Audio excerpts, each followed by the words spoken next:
The hit fantasy MMORPG by ArenaNet, Guild Wars 2 had a free weekend from August 23rd to August 25th. In this premiere episode of Nostalgia Tide, let's delve into what Guild Wars 2 had to offer.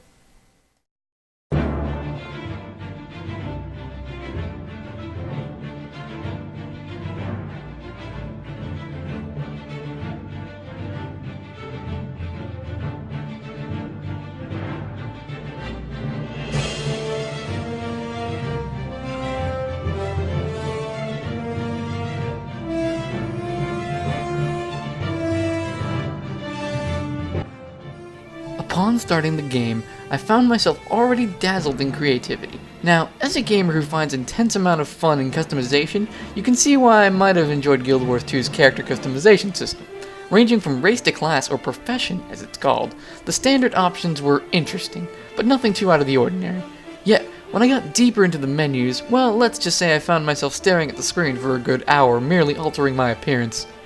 Ranging from position of eyes to what colored dyes you splatter all over your armor, there's much to change in your appearance. Not only is the appearance a key component, but how your character deals in certain situations, what deity or army he or she follows, or what songs echo in your past also take a toll on your creation. Changing these options will alter the main storyline that appears as you play through the game. Speaking of game, I think it's time I hopped on there and showed you what it was all about.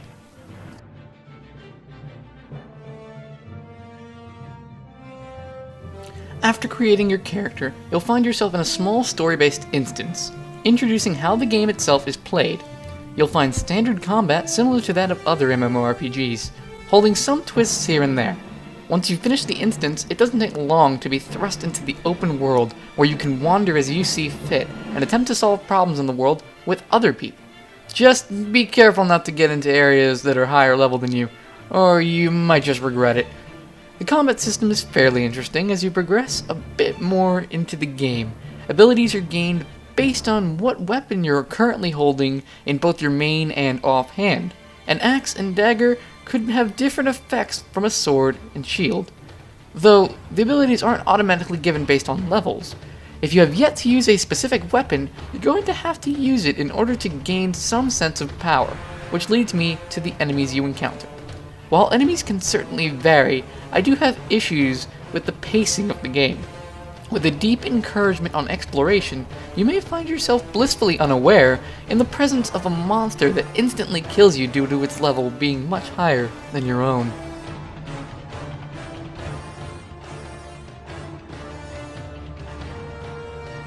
Events dot the landscape wherever you go.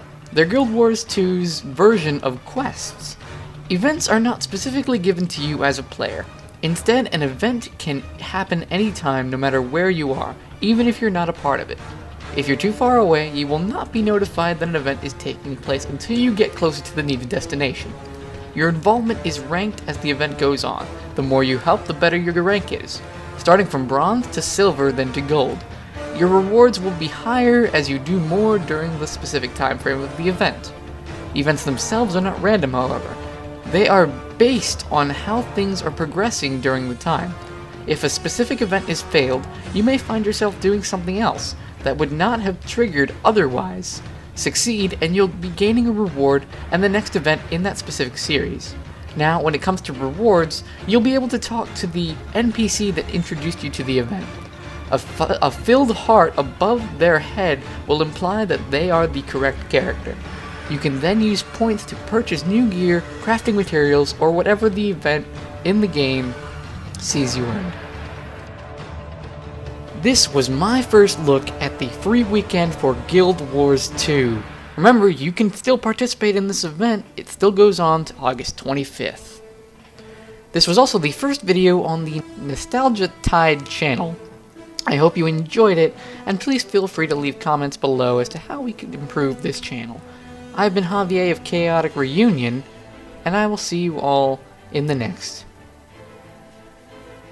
And now I'm off to go play some more Guild Wars 2.